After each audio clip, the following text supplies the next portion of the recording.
Assalamualaikum warahmatullahi wabarakatuh.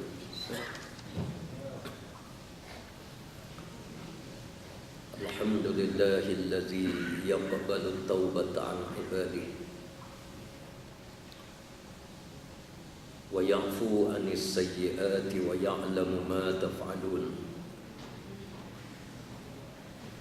wa yastajibu alladhina amanu wa 'amilus salihati wa yaziduhum min fadlihi wal kafiruna lahum 'adzabun syadid. Asyhadu an la ilaha illallah wahdahu la syarika lah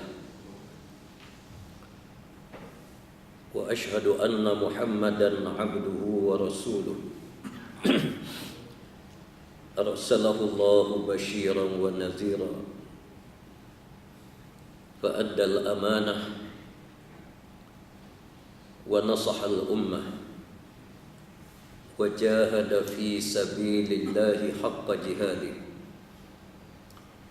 Wassalatu wassalamu ala asyrafil mursalin Sayyidina Muhammadin wa ala alihi wa ashabihi ajma'in. Amma ba'd.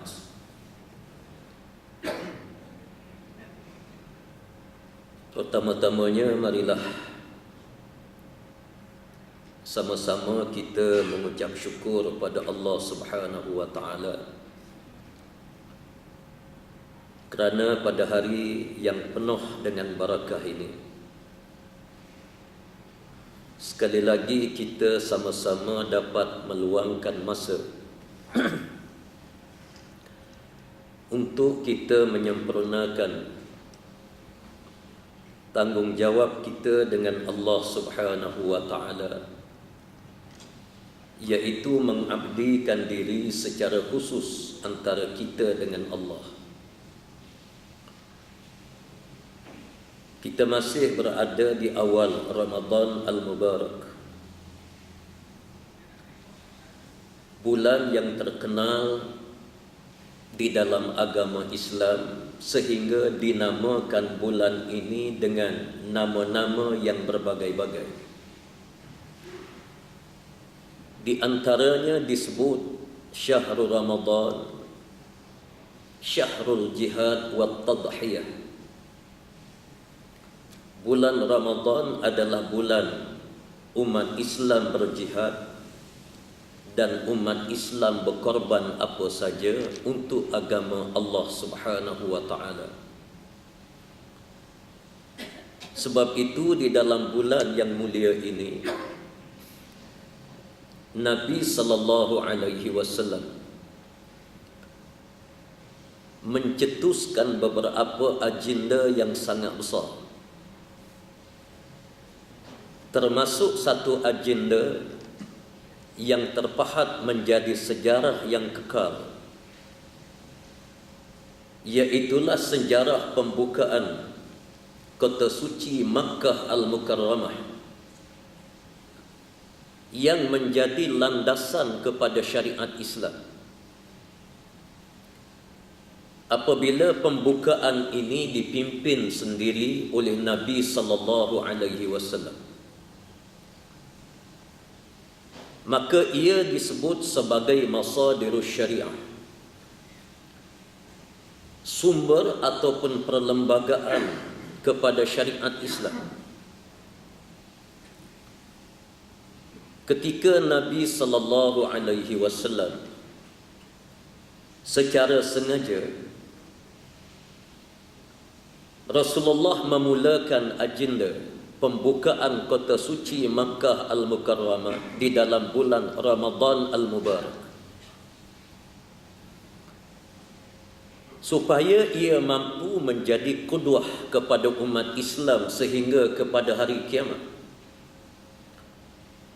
bahawa bulan Ramadan adalah bulan jihad, bulan pengorbanan, bulan untuk mereka mentafsirkan Islam secara amali.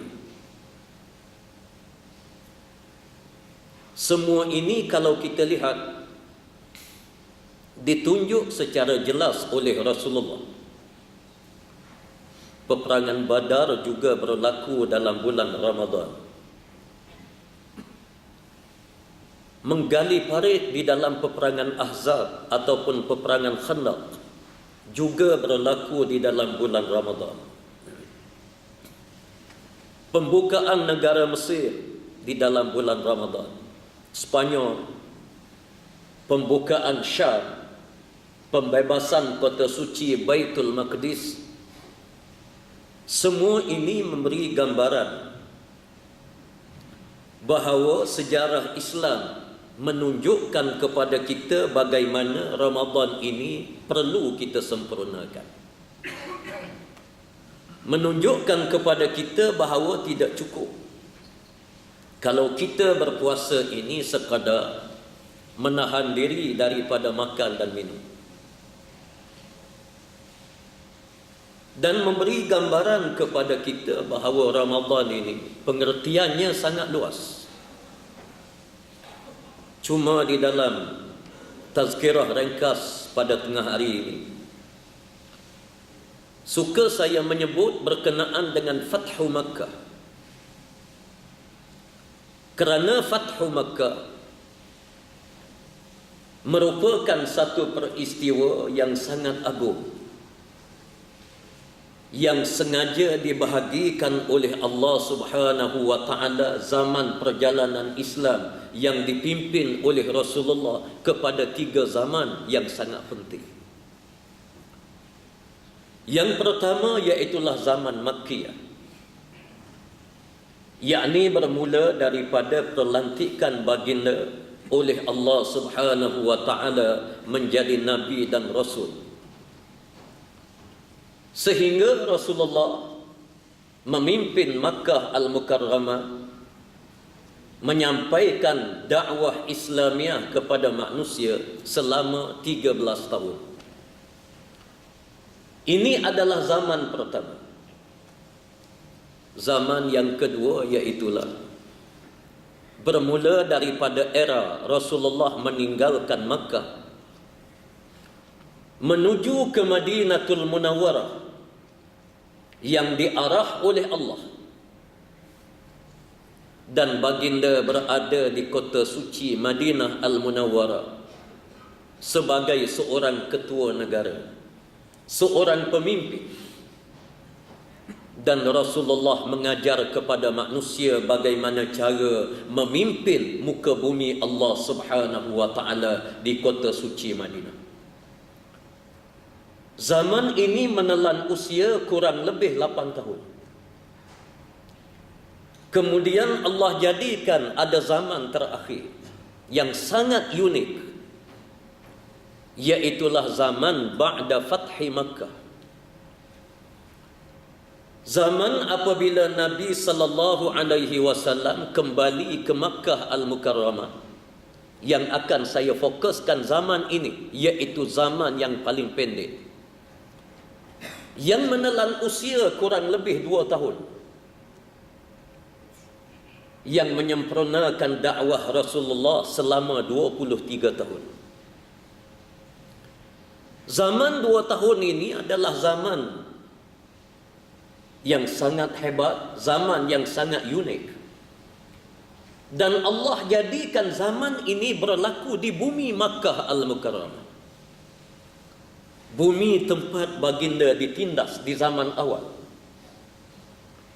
Baginda dihalang begitu rupa untuk menyampaikan dakwah Islamiah, walaupun dakwah Islamiah yang dibawa oleh Rasulullah adalah dakwah yang sangat baik, dakwah untuk menyelamatkan manusia di dunia dan di hari akhirat. Tetapi realitinya Rasulullah ditolak, dihalang, bahkan hampir Rasulullah dibunuh oleh kaumnya sendiri. Maka kali ini Allah mengembalikan Nabi dan Rasul yang mempunyai 2 pengalaman. Yang pertama iaitulah pengalaman baginda berada di Makkah selama 13 tahun. Yang kedua iaitulah zaman Rasulullah ada pengalaman menjadi seorang pemimpin negara.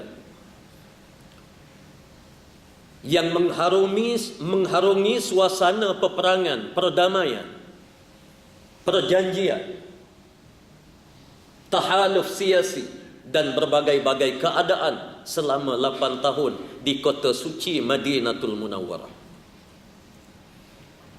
Pengalaman ini disebut oleh Allah di dalam Al-Quran bahawa ilmu ada dua. Pertama iaitulah ulum al-makru'ah, yang kedua iaitulah ulum al-manzurah. Ulum makru'ah yang boleh kita baca, sebagaimana kaki tangan, Petronas.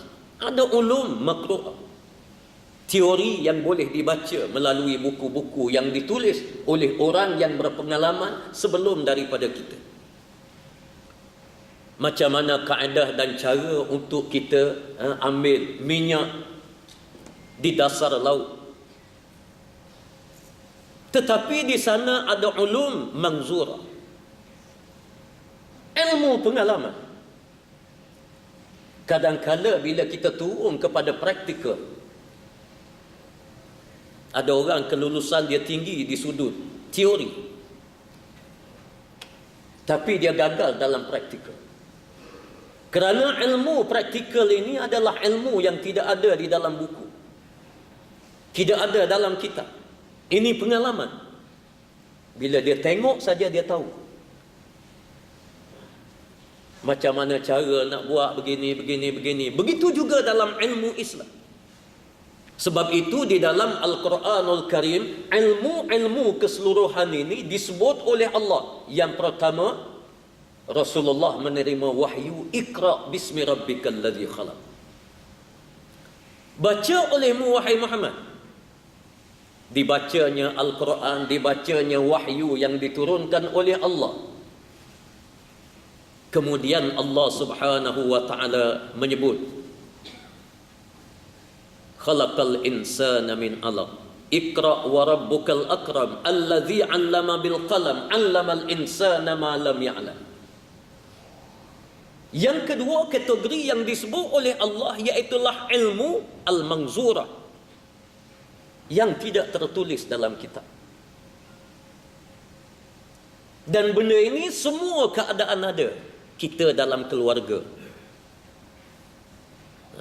biasanya orang nak berkahwin, dia ada kursus, diberinya buku, kita baca. Itu teori boleh kita baca. Tapi bila kita kahwin sungguh, bolehlah kita pakai teori ini sebahagian, tapi pengalaman kita itu lebih mahal. Kita beranak 10 orang anak. Okey, kita baca dalam buku ada teori mendidik anak. Bila kita mari praktikal anak-anak di hadapan kita, ada 10 orang anak kita. Ibu seorang je. Kalau ibu dua lebih-lebih lagi. 10 orang, 10 perangai. Keturunan kita 10 perangai. Kalau kita didik anak kita dengan ilmu yang teori dalam buku, kita akan gagal. Ada anak kita nak tegur dia cukup. Kita buka mata saja. Kita celek mata dekat dia bila dia buat salah. Kita buka mata saja. Terutama sekali bapa. Dia celek mata. Anak dia faham. Bapa dia marah. Tak ada dalam buku. Ada anak kadang-kadang kita tepuk meja sikit. Tepuk meja. Dia dengar. Anak kita bila dia menikah, dia besar sikit, lain cara kita didik dia. Kadang-kadang kita tunjuk rotan di dinding. Kamu nampak tak? Terus dia berubah. Dia pergi ambil air sembahyang, ambil wudu, dia sembahyang, dia solat, dia baca Quran, kerana kita tunjuk. Ada anak kena ambil rotan, kena bagi sekali. Bila waktu kita nak rotan, bila waktu kita nak celek mata, anak ni kalau kita celek mata tiap-tiap hari, kita akan gagal. Benda ini tidak ada dalam tulisan, tidak ada dalam buku. Mesti dengan pengalaman. Sebab itu Allah Subhanahu wa taala jadikan kehadiran Rasulullah ke Makkah Al-Mukarramah berasaskan dua pengalaman yang mahal. Pengalaman di Makkah Al-Mukarramah 13 tahun. sebagai seorang pendakwah yang tidak ada kuasa. Tidak ada daulah Islamiah, tidak ada negara Islam. Dicampur dengan pengalaman 8 tahun di Madinatul Munawwarah sebagai seorang ketua negara. Pengalaman di meja rundingan, pengalaman di medan peperangan, pengalaman berhadapan dengan masyarakat Yahudi, masyarakat Nasrani, pengalaman berhadapan dengan golongan munafiqun. Di Makkah tidak ada munafik. Pengalaman yang mahal ini menjadi ilmu yang sangat bernilai dalam Islam. Tinggi mana kelulusan kita para hadirin hadirat sekalian kalau kita tidak ada pengalaman? Tak ke mana-mana. Kita mesti memiliki kedua-duanya. Ada ilmu teori dan ada ilmu pengalaman. Dan Allah Subhanahu wa taala jadikan perjalanan Islam ini di zaman yang ketiga, zaman yang terakhir. Rasulullah memimpin Makkah Al-Mukarramah. Bumi yang sama. Bumi Rasulullah dilahirkan, dibesarkan, dilantik menjadi nabi, menjadi rasul, dihalau oleh kaumnya, ditindas oleh kaumnya sendiri. 13 tahun. Tetapi kali ini Rasulullah balik ke Makkah Al-Mukarramah. Balik dengan pengalaman. Walaupun kehadiran Rasulullah ke Makkah Al-Mukarramah yang disebut oleh Allah Subhanahu wa taala di dalam Al-Quranul Karim, inna fatahna laka fatham mubina. Pembukaan kota suci Makkah Al-Mukarramah. Allah tidak menyebut dengan penaklukan Makkah, penguasaan ke atas Makkah, tidak. Allah mengatakan fath. Apa benda al-fath? Dalam Al-Quran Allah menurunkan surah yang pertama, Alhamdulillahi Rabbil Alamin Ar-Rahmanir Rahim, suratul Fatihah, Al-Fath. Dan perkataan Al-Fath di dalam Al-Quranul Karim ini terlalu banyak. Kerana Al-Fath satu istilah yang mencakupi berbagai-bagai aspek kehidupan manusia. Maka Allah menamakan kehadiran Rasulullah di dalam bulan Ramadan Al-Mubarak ke Makkah Al-Mukarramah hadir dalam keadaan Al-Fath. Membuka Makkah Al-Mukarramah dan membuka pintu hati manusia. Buka pintu hati manusia bukan senang. Buka Makkah tidak sukar. Tetapi membuka pintu hati manusia ini terlalu sukar. Allah jadikan Islam yang dibawa oleh Rasulullah datang ke Makkah di dalam bulan Ramadan untuk Fathu Makkah, membuka kota suci Makkah. Dalam keadaan ajaran Islam mengajar kepada kita la ikraha fid din. Jangan sekali-kali kamu memaksa manusia untuk menganut agama Islam. Menyebabkan agama Islam ini muncul menjadi agama satu-satunya tidak pernah memaksa manusia untuk memeluk agama Islam. Lain daripada ajaran Islam, semuanya mereka memaksa orang lain supaya menganut ideologi mereka, beriman dengan ideologi mereka. Komunis, apabila dia menawar negara di Rusia dan sebagainya, dia paksa seluruh penduduk supaya menganut ideologi komunis. Kapitalis sama, Romawi sama, Parsi sama, agama-agama yang lain sama. Agama Buddha, sahabat-sahabat kita Rohingya dipaksa dibunuh anak-anak, dibunuh keluarga, dibakar kampung kerana minta supaya tukar agama, tinggal agama Islam supaya menganut agama Buddha. Begitu juga agama Hindu. Orang Islam yang hidup di negara-negara majoriti agama Hindu, mereka ditekan, mereka dianiayai, mereka dipaksa supaya menganut agama Hindu. Agama Kristian sama. Kita boleh tengok dalam YouTube mereka bakar orang Islam di Afrika tengah-tengah bandar kerana masalah agama. Agama Yahudi lagi dahsyat, dibunuh dengan kejam dan zalim orang-orang Islam kerana mereka paksa orang Islam supaya menganut ajaran Yahudi. Agama Islam muncul dalam dunia ini satu-satunya agama yang majoriti negara menganut ajaran Islam. Kita bagi kebebasan kepada orang bukan Islam. Di Arab Saudi, walaupun syarat untuk menjadi warga negara Arab Saudi, Kuwait, Qatar, mesti beragama Islam. Tapi di sana ada rakyat dia yang beragama Yahudi. Agama Kristian ada. Di Arab Saudi ada. Di Jordan ada. Di Jarash, Jordan. Ramai orang Yahudi yang duduk di Jarash. Mereka diberi kebebasan. Dia boleh bekerja dengan kerajaan. Dia boleh berniaga. Dia boleh kerja dengan sektor swasta. Islam tak pernah memaksa. Satu-satunya agama yang kita tidak menindas orang bukan Islam dalam dunia pada hari ini adalah agama Islam. Lain daripada Islam, semua mereka ini mengkhianati kepada agama lain. Di Jordan dia boleh hidup dengan aman damai. Dalam negara kita Malaysia, orang bukan Islam boleh hidup aman damai. Di Brunei boleh hidup aman damai. Di Arab Saudi, di Qatar, di Kuwait, di Bahrain, di Mesir. Mesir orang bukan Islam ada kurang lebih 5%. Kalau kita nak buat penghapusan etnik dalam masa 2 hari habis. Kita boleh bunuh, kita boleh bakar, kita boleh hapus. Di Arab Saudi dalam masa beberapa jam je kalau kita nak hapus, boleh hapus. Tapi alhamdulillah tidak berlaku dalam agama Islam. Dalam agama lain semua berlaku.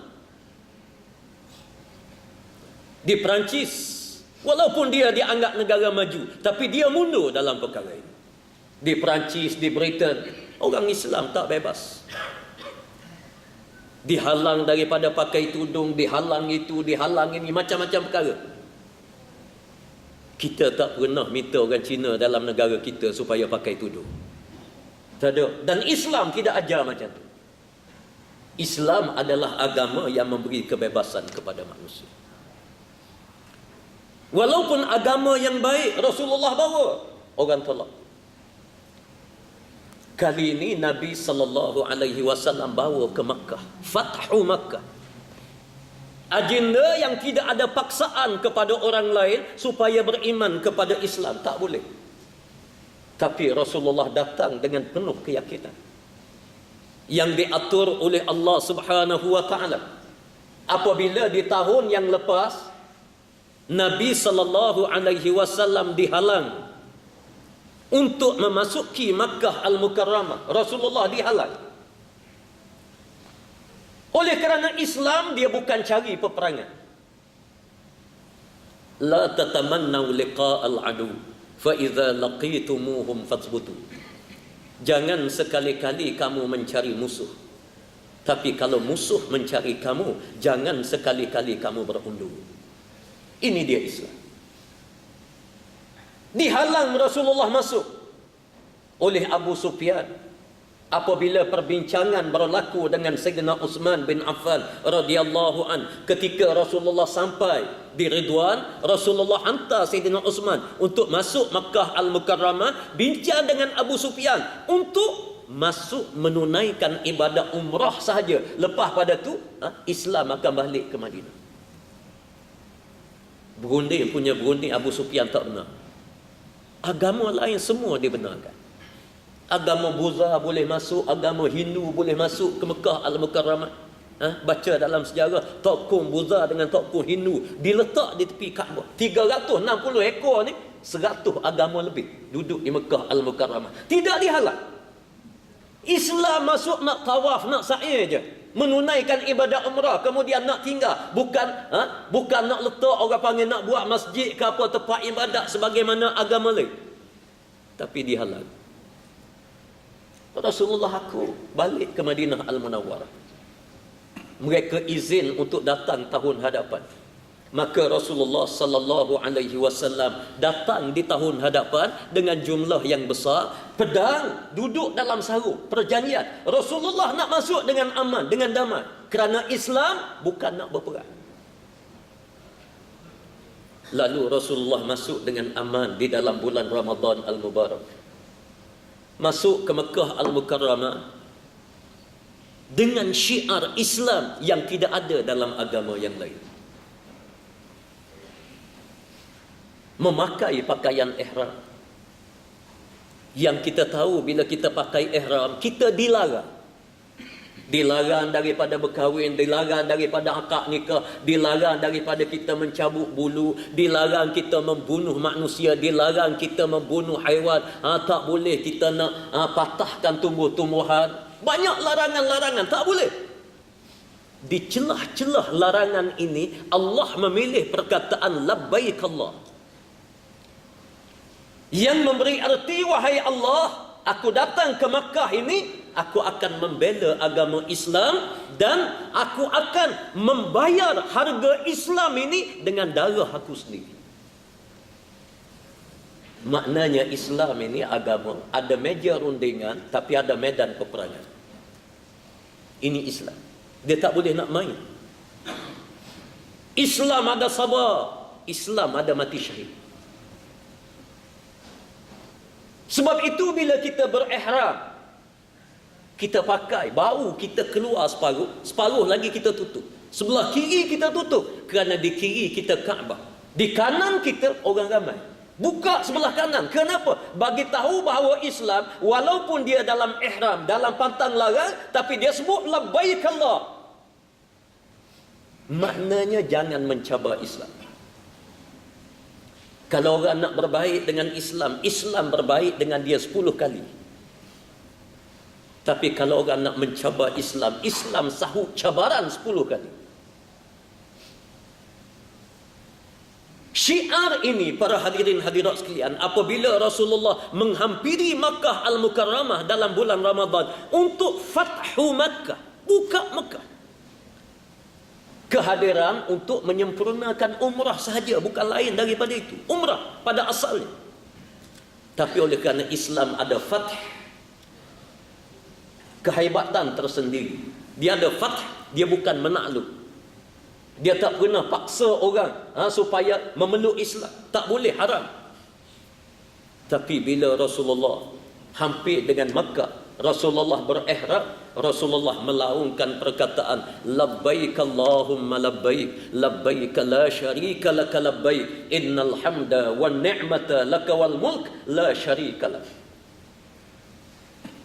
Istilah yang difahami oleh masyarakat Arab. Sebagaimana yang saya sebut, labbaik Allah, ucapan daripada orang Islam, biasanya dia sebut apabila dia berada di persimpangan antara hidup dengan mati. Di medan peperangan baru dia bercakap labbaik Allah. Waktu dia demonstrasi macam orang Arab mempertahankan Masjidil Aqsa, dia akan sebut labbaik ya Aqsa, wahai Masjid Aqsa, aku datang ini, aku rela mengorbankan jiwa raga, mengalirkan darah untuk membebaskan kamu. Dia sanggup mati. Rasulullah dengan pakaian ihram melaungkan labbaik Allahumma labbaik dengan suara yang paling tinggi. Disunnah kepada kita untuk kita laungkan dengan suara yang paling tinggi. Tapi kita orang Melayu ni kadang-kadang pergi ke Mekah, kita buat perangai Melayu kita lah, lemah-lembut, bercakap slow. Tain labbaik Allah pun slow juga, dalam tekak bunyi. Duk atabah labbaik Allahumma labbaik. Orang Arab nak pecah apa? Memang disunatkan kita mengangkat suara paling tinggi. Labbaik Allahumma labbaik. Apabila suara ini masuk ke kota suci Makkah, alhamdulillah Allah jadikan orang yang memeluk agama Islam tetapi menyembunyikan Islamnya. Kerana dia takut kepada Abu Sufyan, takut kepada pembesar di Mekah, dia masuk Islam di Mekah menyembunyikan Islam. Kumpulan ini apabila dia dengar Rasulullah datang dengan labbaik Allahumma labbaik, dia keluar di depan Kaabah, mereka bertakbir beramai-ramai. Allahu Akbar, Allahu Akbar. Dia sambut Rasulullah. Abu Sufyan cabut lagi. Keluar, cabut lagi. Tak tahu pergi ke mana. Rasulullah masuk. Bila Rasulullah tengok penduduk di Makkah Al-Mukarramah dalam keadaan kelam kabut, maka Rasulullah menyampaikan ucapan yang penuh dengan teori seorang pemimpin yang hebat. Rasulullah kata, ayyuhan nas, man dakhala baita Abu Sufyan fahuwa amin. Wahai sekalian manusia, sesiapa yang masuk dalam rumah Abu Sufyan, dia selamat. Orang Mekah pakat masuk rumah Abu Sufyan. Rasulullah faham bahawa ucapan dia bukan ucapan biasa. Dia adalah seorang pemimpin. Kerana orang taat kepada ucapan Rasulullah, berebut masuk. Bila masuk, Nabi kita tawaf, Nabi kita sa'i, Nabi kita menyempurnakan segala tuntutan umrah. Kemudian Rasulullah sekali lagi menyampaikan ucapan yang sangat hebat. Rasulullah mengatakan, ya ma'syara Quraisy, izhabu fa antum mutlaqa. Wahai sekalian orang Quraisy, kamu dibebaskan hari ini. Kamu dibebaskan. Orang kerja kerajaan dia boleh terus kerja, orang yang bisnes dia boleh bisnes, yang kerja Petronas boleh terus kerja Petronas. Jangan bimbang, tak ada masalah. Bila Islam menguasai, Islam tidak berdendam. Sehingga Rasulullah mengatakan, tolong pergi cari Abu Sufyan, bagi tahu kepada Abu Sufyan aku kirim salam. Para alim ulama fiqh menyebut bahawa dia ambil nas daripada sini. Dia mengatakan jawab salam daripada orang bukan Islam ini boleh, dan kita bagi salam boleh. Walaupun pendapat ini tak berapa kuat, tapi ini sandaran. Kerana Abu Sufyan tak masuk Islam. Orang bertemu dengan Abu Sufyan bagi tahu Rasulullah kirim salam kepada kamu. Dan Rasulullah mengisytiharkan rumah kamu rumah yang selamat. Orang yang masuk rumah kamu dia selamat, sudah tentulah tuan rumah lebih selamat. Abu Sufyan tak kata apa. Sehingga dibawa Abu Sufyan ini bertemu dengan Nabi sallallahu alaihi wasallam. Bila bertemu dengan Rasulullah, dia sebut ya Rasulullah, dia tak sebut ya Muhammad lagi. Dia sebut ya Rasulullah. Ajarkan kepadaku agama kamu. Rasulullah ajar asyhadu an la ilaha illallah wa asyhadu anna Muhammadar Rasulullah. Sayyidina Umar bangun. Sayyidina Umar kata, ya Rasulullah, ini dia Abu Sufyan. Waktu dia pengaruh kuat, dialah musuh utama kita. Hari ini wahai Rasulullah, dia tersempit. Dia masuk Islam ini tak ikhlas wahai Rasulullah. Alhamdulillah. Rasulullah kata, wahai Umar, kamu diam. Sayyidina Umar terus diam. Sayyidina Umar terus diam. Dia tak bantah Nabi, dia tak keluar daripada Nabi tubuh parti lain ke ada. Dia diam. Akur. Dia akur. Lalu Rasulullah bukan sekadar itu. Rasulullah bukan terima dia memeluk Islam. Rasulullah melantik Abu Sufyan untuk jadi pemimpin semula di Makkah Al-Mukarramah. Para hadirin sekalian, benda ini bukan satu benda yang senang. Benda yang memerlukan kepada iman, kepada taqwa. Rasulullah berjuang 23 tahun berhadapan dengan dengan Abu Sufyan. Perang Badar kerana angkara Abu Sufyan, perang Uhud kerana angkara Abu Sufyan, peperangan Ahzab kerana Abu Sufyan, dan banyak lagi kerana lain ni kerana Abu Sufyan.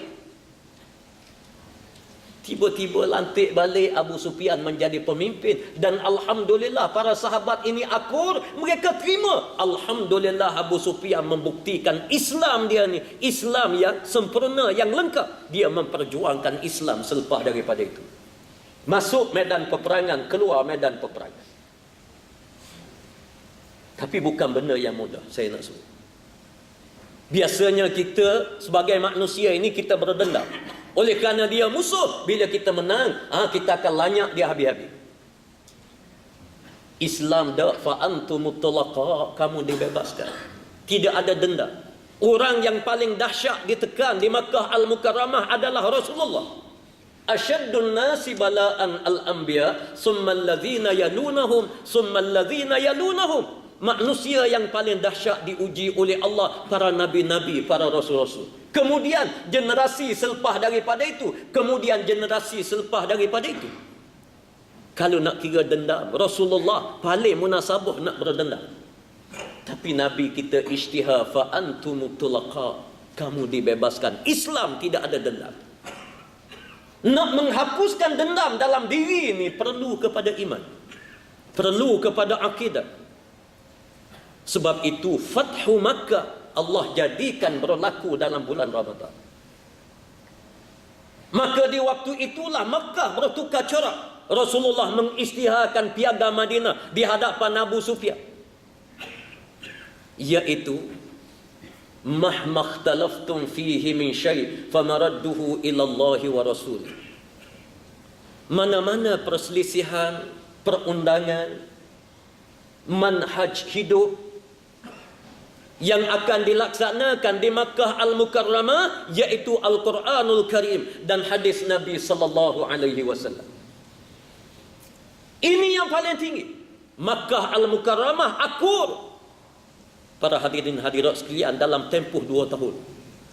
Sebagaimana saya sebut tadi, ilmu teori pun ada, ilmu al-manzurah, pengalaman pun ada dalam masa 2 tahun.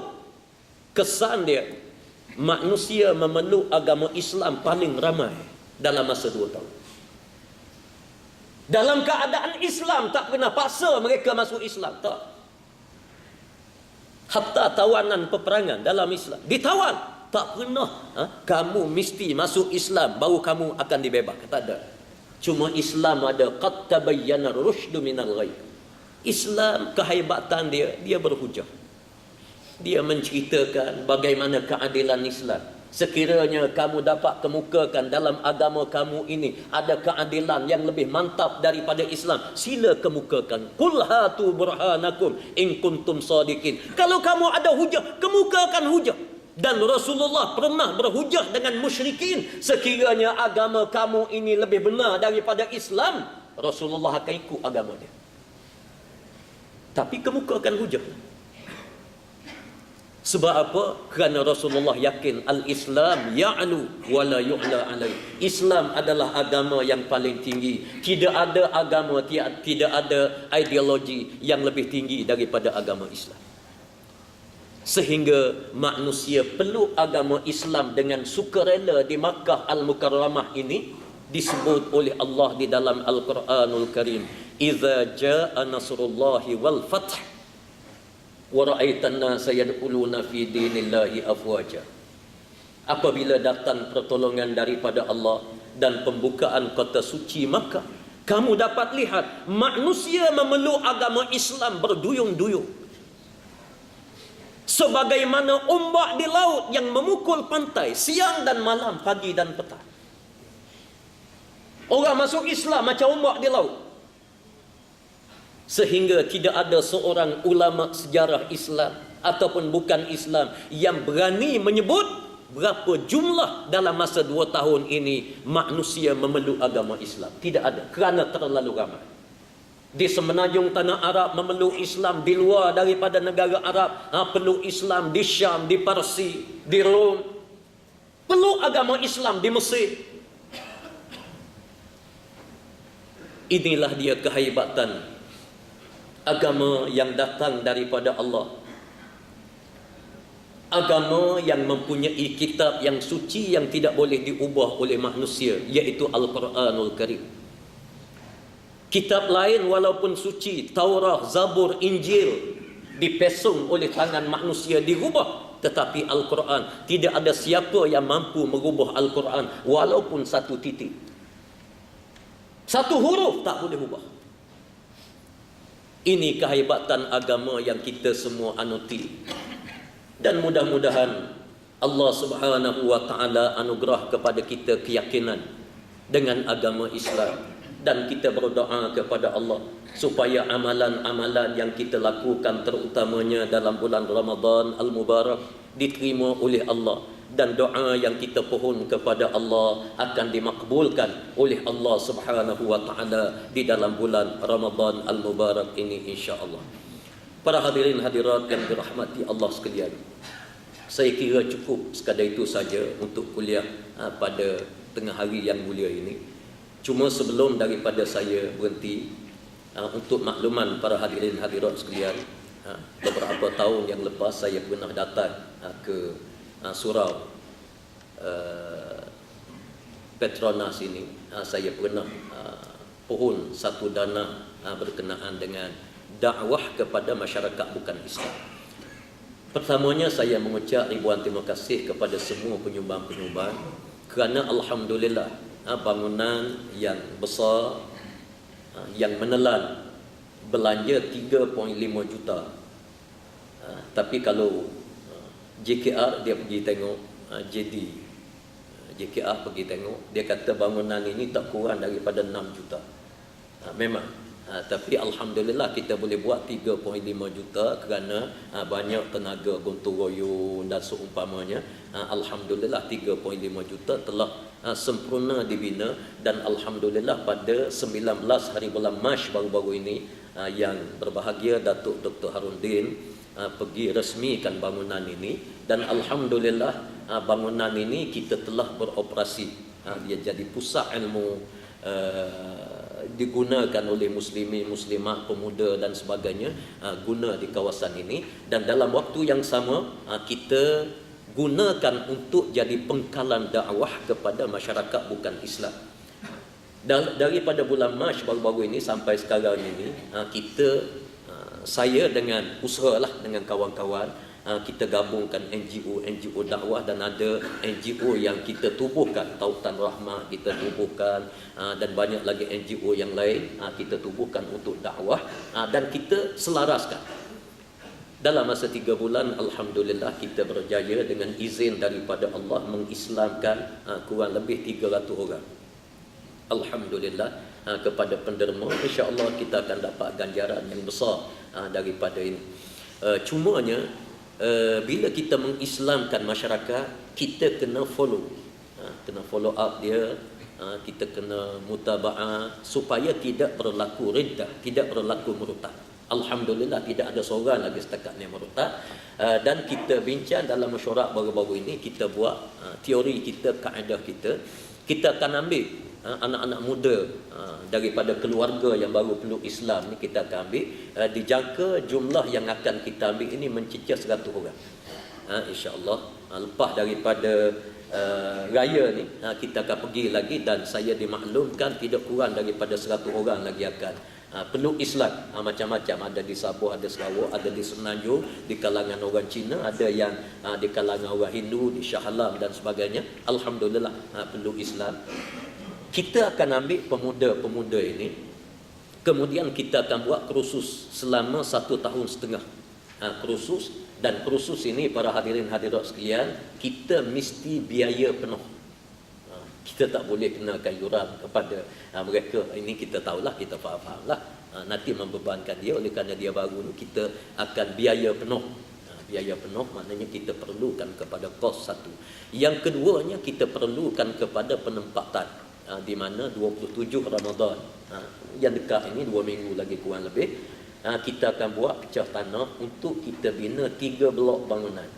1 blok asrama untuk wanita, 1 asrama untuk lelaki, dan 1 blok untuk penempatan guru-guru yang akan kita ambil lah, dan akan jadi rumah kepada tetamu yang nak bekerjasama dengan kita, yang mungkin datang daripada luar negara, dalam negara, kita akan letak di situlah. Jadi pembinaan pasar yang kedua ni, insya-Allah akan menelan belanja tidak banyak macam dululah, 1.5 juta saja. Kita anggarkan dalam 500,000 satu blok bangunan, 2 blok macam tu, 4 tingkat tinggi, yang kalau bangunan biasa ni orang buat mencecah 1 blok ni 1 juta. Tapi insya-Allah saya ada teori, ada kaedah lah. InsyaAllah kita dapat besi murah, semi murah, ada orang-orang yang support benda-benda macam ni. InsyaAllah kita akan belanja hanya RM500,000 untuk satu blok bangunan. Dan kita akan buat 27 Ramadan ini kita akan mulakan projek ini. Jadi hari ini saya sangat-sangat mengharapkan kepada semua sahabat-sahabat supaya ambil tanggungjawab berkenaan dengan dakwah untuk non-Muslim. Kerana dakwah ini tidak ada orang yang buat secara bersungguh, kecuali mutaakhir ini apabila kita gerakkan betul-betul. Terakhir ini nampak alhamdulillah ada agenda dakwah, kita bekerjasama dengan Yayasan Amal dan sebagainya, kita sebarkan dakwah. InsyaAllah kita sama-sama menyumbang. Kalau kita sama-sama dokong, dia tidak jadi berat. Tidak jadi berat. Saya sebut betul, kalau serah kepada kami belaka memang terbeban. Metod dakwah pun kita kena fikir, nak buat bangunan pun kena fikir, nak cari duit pun kena fikir sendiri, nak turun lagi teruklah. Jadi kita sama-sama ambil tanggungjawab, insya-Allah. Dan sahabat-sahabat di Petronas adalah penyumbang yang besar untuk kami sebelum daripada ini. Tempat lain kita pergi pungut derma, kita dapat 1,000, kadang-kadang 500 begitu je. Di Petronas ni alhamdulillah, orang panggil lemok lah sikit. Boleh bantu banyak. Saya ucap ribuan terima kasih. Mudah-mudahan Allah Subhanahu Wa Taala murahkan rezeki, jaga kesihatan kita semua, insya-Allah. Di belakang sana ada brosur. Brosur yang saya bawa, sahabat-sahabat boleh ambil lah, boleh ambil, dan kalau boleh tolong perpanjangkan kepada sahabat-sahabat yang lain. Tolong perpanjangkan. Dan saya mengalu-alukan untuk pergi ke bangunan ini di Besut, Terengganu. Dia ada alamat di sana, tapi dia jadi pengkalan untuk dakwah seluruh negara. Buat di Besut kerana saya orang Besut. Saya orang Besut, bukan kerajaan langit. Di Besut ni dia pelik-pelik. Ada belakang, insya-Allah kerajaan langit pun ada, pusat dakwah untuk masyarakat bukan Islam pun ada, insya-Allah. Buat di Besut, Terengganu. Dan yang belum bawa duit, dia boleh ambil brosur, boleh banking. Kalau nak berzakat, minta tolong telefonlah kepada saya, nombor telefon ada dalam brosur untuk kita akad. Walaupun akad ni dia sunat je, kalau kita masuk begitu dengan niat zakat dah sempurna, tak ada masalah dah. Tapi untuk ambil ganjaran sunnah dan kita berzakat ni cukup baik, kerana biar sekali-sekala kita pilih asnaf. Sebab sebelum daripada ini kita guna 2 asnaf je, fuqara masakin. Kita ada lagi wa fi sabilillah, wa ibnis sabil, wa fi riqab. Kita ada wal muallafati qulubuhum. Ini yang paling jarang kita guna. Jadi insya-Allah yang ni khusus wal muallafati qulubuhum. Kita akan guna untuk bangunan dakwah untuk masyarakat bukan Islam dan untuk agenda dakwah kepada mereka. Sekali-sekali kita turun ke Sabah dan Sarawak ni, para hadirin-hadirat sekalian, untuk maklumatlah.